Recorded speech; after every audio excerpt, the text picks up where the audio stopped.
Well, good morning. It's great to be back in Duval County. It's so good to see you all. Hopefully everybody had a good Thanksgiving and did very well over that. And I came in the FBO, already hear the Christmas tunes, and so we're ready for a good Christmas season. I'm joined here by the Secretary of the Department of Economic Opportunity, Dane Eagle. And usually when he's here and he has something like that, it usually means we're bringing gifts. So just be prepared for that. We may be joined in a minute by Laura DeBella, who's the Deputy Secretary of Commerce with Enterprise Florida. We do have Greg Evans, District 2 Secretary with the Florida Department of Transportation. You know, he was down when we're fixing these bridges in 3 days, like people would not have been able to do in most parts of the country. You know, these guys were the ones that were down there in Southwest Florida, so we really appreciate that. We have from the city of Jacksonville, Mayor Lenny Curry, City Council President Terrence Freeman, and City Councilman Randy White. And this is obviously going to be today's announcement is going to be very impactful for the city of Jacksonville. Also joined by Matt Pacino, Airport Director at Cecil, Mark Van Lowe, CEO of Jack's Aviation Authority, Senators Bradley and Yarborough, and our new representatives, Dean Black and Cayenne Michael, are joining us here today. So we appreciate everything all of them are doing and will continue to do to help the folks not only in the city of Jacksonville, but throughout all of Northeast Florida. Before we do today's announcement, I just want to make a comment about what we've been seeing going on in China. This zero COVID policy is draconian. It violates people's liberties, and it is completely unscientific. And the people of China are right to be able to speak out and protest against what the Chinese Communist Party is doing.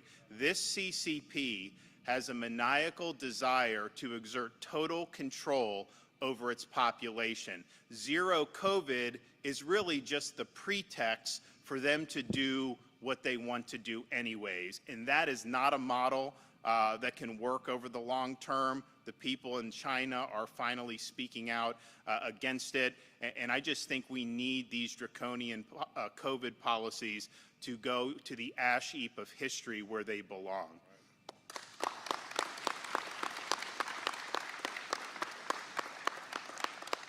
And then as you've seen that go on in China, you know, there's reports that Apple is not allowing the protesters to use this airdrop function where they're trying to communicate. That obviously is providing aid and comfort to the CCP. And so you see that report, and that's very concerning. And then when you also hear reports that Apple is threatening to remove Twitter from the App Store because Elon Musk is actually opening it up for free speech and is restoring a lot of accounts that were unfairly and illegitimately suspended for putting out accurate information about COVID. That's like one of the main things that's being reinstated. So many things these experts were wrong at, and you had people on Twitter that were calling that out.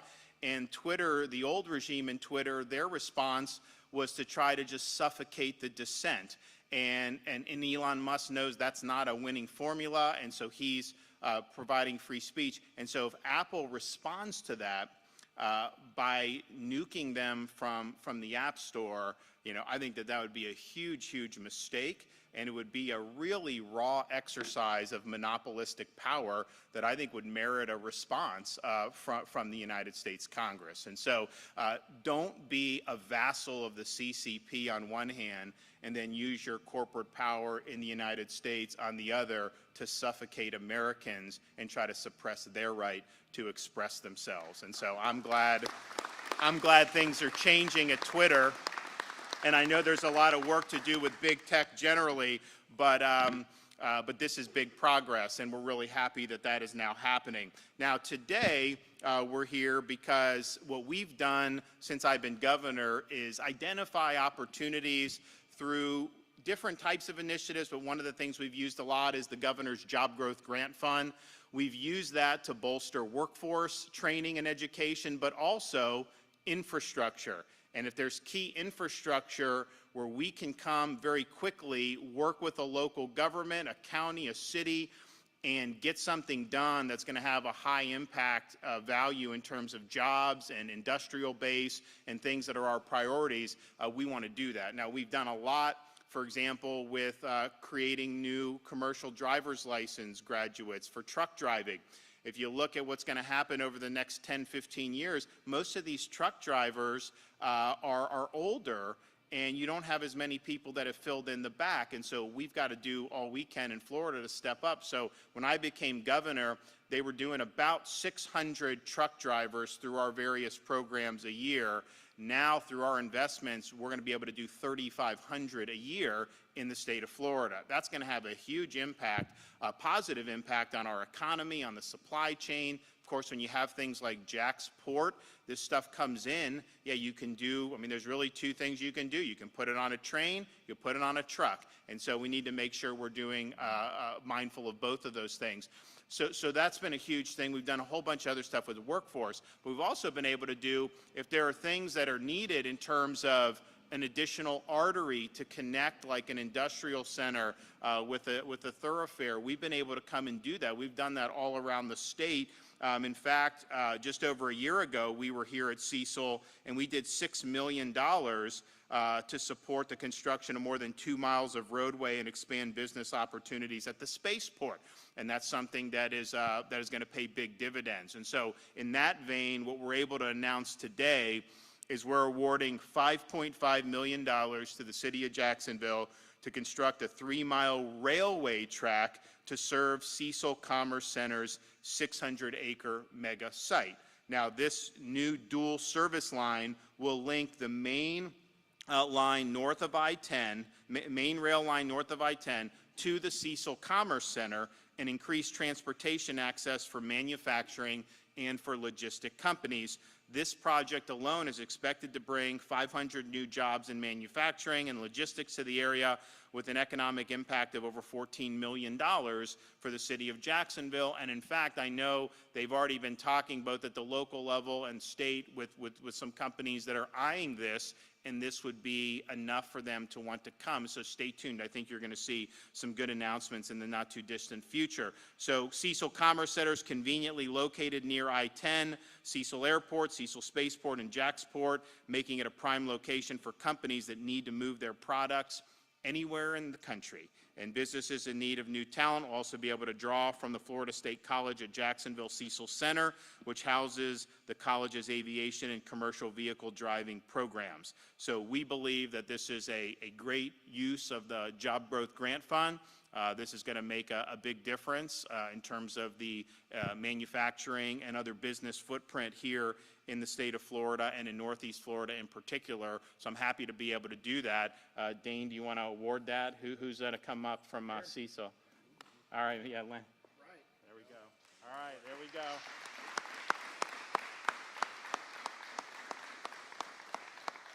All right, congratulations. Yeah, absolutely. All right, Dane, you want to? Yeah. Thanks, Mayor. Thank you. Appreciate it. Look, thank you all for being here. Thank you to the governor for his leadership on continued economic development. The Job Growth Grant Fund is a great tool that we, DEO, in partnership with EFI, Deputy Secretary Laura DeBella, who was hoping to be here, work to try to look for competitive opportunities across the state, whether it's in infrastructure or in workforce, and the governor has done a number of these in the Jacksonville area. We were here not too long ago, I think a year ago, announcing another $6 million plus money from Space Florida and other opportunities, and Jacksonville just keeps on delivering. So I know the governor is not only looking across the entire state, but this area in particular has been a significant recipient of awards. I know we were here recently announcing PaySafe. About a year ago, we had Dun & Bradstreet. Your local leadership is doing an excellent job, but the governor, it's not lost on him what we can be doing and doing more. I mean, talk about a hurricane hitting the state, and a few days later, A1A is washed away, but it's rebuilt within that record time. Governor did the same thing with bridges in Southwest Florida when my home community was hit. So we're going to continue to look for ways that we can help people and businesses lift themselves up. Government can't do everything for you, but this governor is aware of those opportunities that we can be continuing to invest in so that the local communities can do their job and help attract jobs. And of course, with the free state of Florida and this governor leading the reins, we're going to keep doing that for years to come. So thank you, Governor, and thank you to your local leadership. Thanks. Well, we're excited to be able to do this. We're excited to make an impact, and we're going to do more, of course, over the coming days, weeks, months, and years, particularly as it relates to some of these key projects that really make a difference. You know, fortunately, Florida's never been in better fiscal shape in the history of our state. We have massive budget reserves. I mean, even like they finally got with the tune, because, you know, when COVID hit, they're like, oh my gosh, it's going to be such a disaster. Then they realized, like, well, okay, after a few months of this, like, actually people are coming to Florida because we were, you know, open, and we saw things really take off, and we were always bringing in more revenue than they were projecting for the budget forecast. Finally, in August, they revised it upward, saying, okay, like, you know, if you're saying there's going to be X number of revenue and they're bringing in $500-600 million more a month, maybe you got to change those estimates. So they raised the estimate, saying, you know what, this economy with low taxes, of course, is producing a lot of activity, which is causing you know, us to get a lot of revenue coming in. But then even with that, in November, we think we're going to be $350 million ahead of what the revenue estimate was for this month. And so, you know, it just shows you that good policy does matter. It makes a big positive impact, and we're going to be able to do a lot. We're going to do a lot with tax relief. We're going to do a lot with infrastructure. We're going to do a lot with you know, I promised toll relief. We're going to do toll relief for our commuters. So there's a whole bunch of things we're going to be able to do as a result of good management and good stewardship. And so we're happy to do that. We're also happy. I think it's the first time I've been back since the election in Northeast Florida. So thank you, Northeast Florida, for coming through so big for us. We're honored for the support, and we'll make sure to do you proud. So, okay, anybody have any questions? Yes, sir.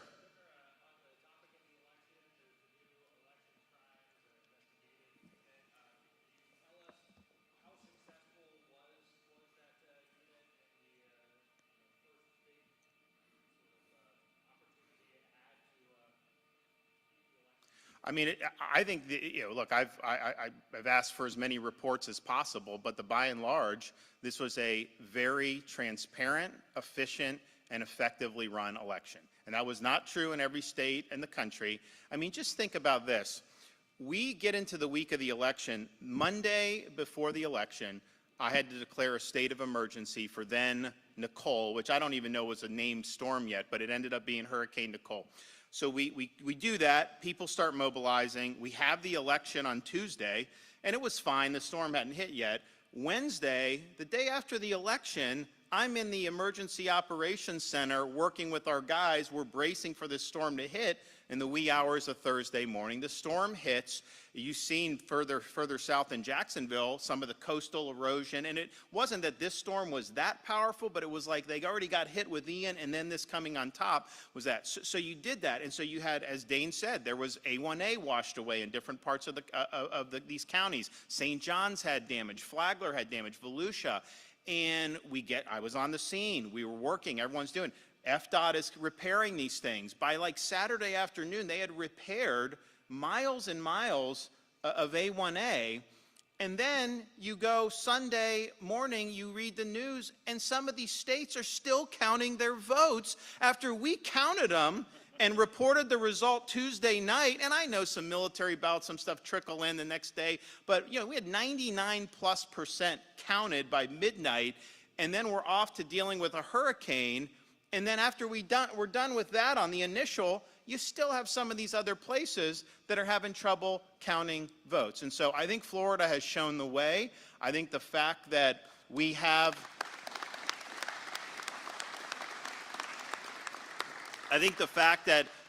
put in place an ability to hold people accountable if they violate election laws has contributed to just compliance. Why worry? Why violate the law if you know you're going to be held accountable? It's not worth it. So I think people get that. And look, not every election is close.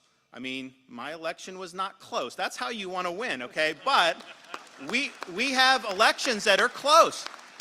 So, you know, there was a fellow that they brought charges on in Broward, illegal alien, 9-time conviction, criminal convictions, 9, and then voted in 2 elections in 2021 in Broward, one of which was decided by like 30 or 40 votes.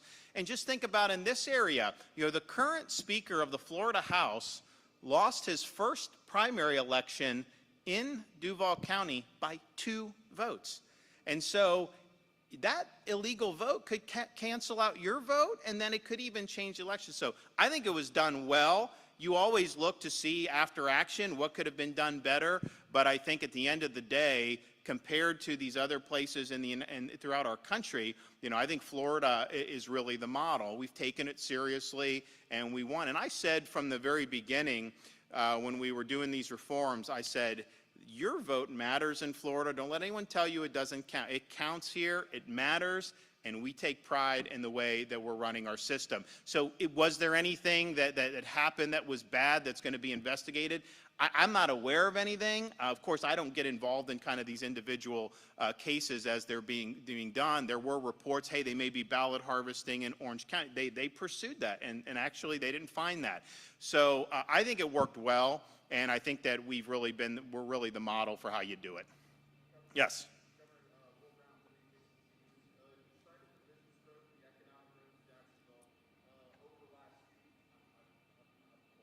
No problem.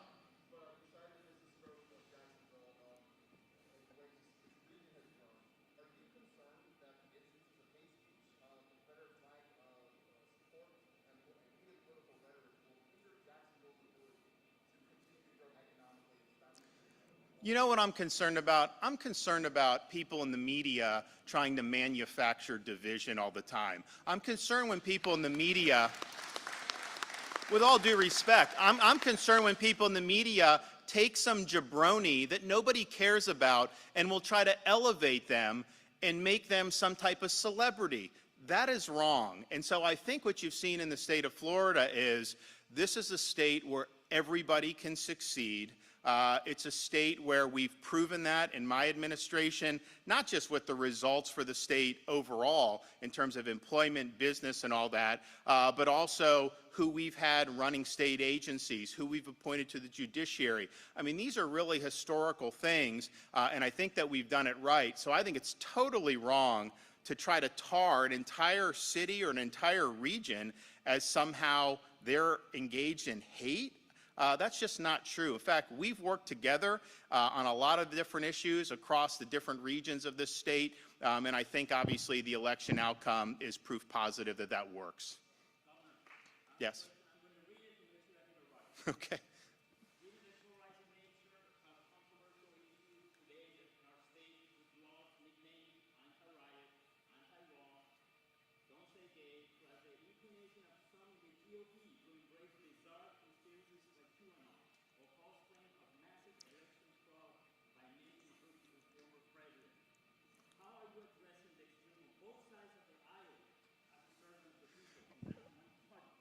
So here's what I would say.